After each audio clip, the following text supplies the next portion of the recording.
দেখুন হাসনাত আব্দুল্লাহ কত সুন্দর করে বুঝিয়ে ধরেন আমি নির্বাচিত হইলাম, নির্বাচিত হওয়ার পরে কিন্তু আমাদের অনেক সুবিধা আছে, আমাদের কিন্তু সুবিধা আছে। আমি বেতন পাবো, আমি প্রায় 1.5 লক্ষ টাকার মতো বেতন পাবো। যদি আল্লাহ নির্বাচিত করে আমার বেতন হবে কত? প্রায় 1.5 লক্ষ টাকা, 91-90 হাজার টাকা বেতন, বাসা ভাড়া, এটা সেটা, ঢাকা শহরে একটা বড় ফ্ল্যাট দিব। এগুলা কার কার কার টাকায়? জনগণের টাকায় না? এরপরে আরো সুবিধা দিবে।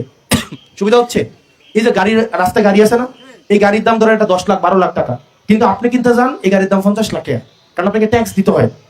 কি দিতে হয়? ট্যাক্স। কিন্তু এমপিরা গাড়ি কেনার সময় ট্যাক্স লাগে না। তারা কি তা করে জানেননি? ধরেন একটা গাড়ির দাম ধরেন 8 কোটি টাকা, V8 একটা গাড়ি মডেলের, এটার দাম কত? আপনি কিনতে যাবেন 8 কোটি টাকা লাগবে, কিন্তু আমি যদি এমপি হই আমার লাগবে 2 কোটি টাকা। আমি কি করবো? আপনার থেকে আমি 6 কোটি টাকা নিবো, নিয়ে গাড়িটা কিনলাম, আমার লাভ কত? কয়টা? আর আপনার লাভ কয়টা? 2 কোটি। কারণ আপনি কিনতে গেলে লাগতো কত? আর কত বুঝেন না এখনো? বুঝছেন?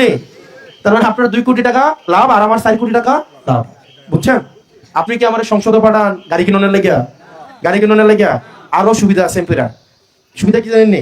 ধরেন এই যে রাস্তাঘাট হয় না, এগুলা ধরেন আমি এটা নিজে একটা কোম্পানি খুলতে পারবো, খুললা এগুলার টেন্ডার আমি নিতে পারবো। আমি না নিলাম, আব্বার নামে খুললাম, আমার চাচার নামে খুললাম, জেডার নামে খুললাম, খুললা আমি কাজ হবে 100 কোটি টাকা, আগে নিজে রাখবো 60 কোটি টাকা, নিজের বাপের কোম্পানি দিয়ে করাবো বা তাদের কোম্পানি দিয়ে করাবো, করাইয়া ওই টাকা কই যাবে? নিজের ঘরে যাবে। আমাদেরকে আপনি এমপি বানাইতেছেন নিজের নামে লাইসেন্স করানোর লাগিয়া, লাইসেন্স করানোর লাগিয়া নিজের নামে লাইসেন্স দেবির দ্বারা করছিনি, করছিনি, বুঝ নিয়ে দেখেন করছিনি। আপনি কি স্যার আমি সরকার আইয়া নিজের নামে লাইসেন্স করি, করে নিজের নামে কাম করি? হ্যাঁ, নিজের নামে গাড়ি কিনি, এটা এলাকা নিয়ে বানাইতেছেন। অনেক সুবিধা আছে। ওই যে এমপি, আমি যে একটা এমপি, বিভিন্ন জায়গায় আমার অনেক সুযোগ সুবিধা দিবে, ব্যবসা করার ক্ষেত্রে আমি অনেক সুযোগ সুবিধা পাবো।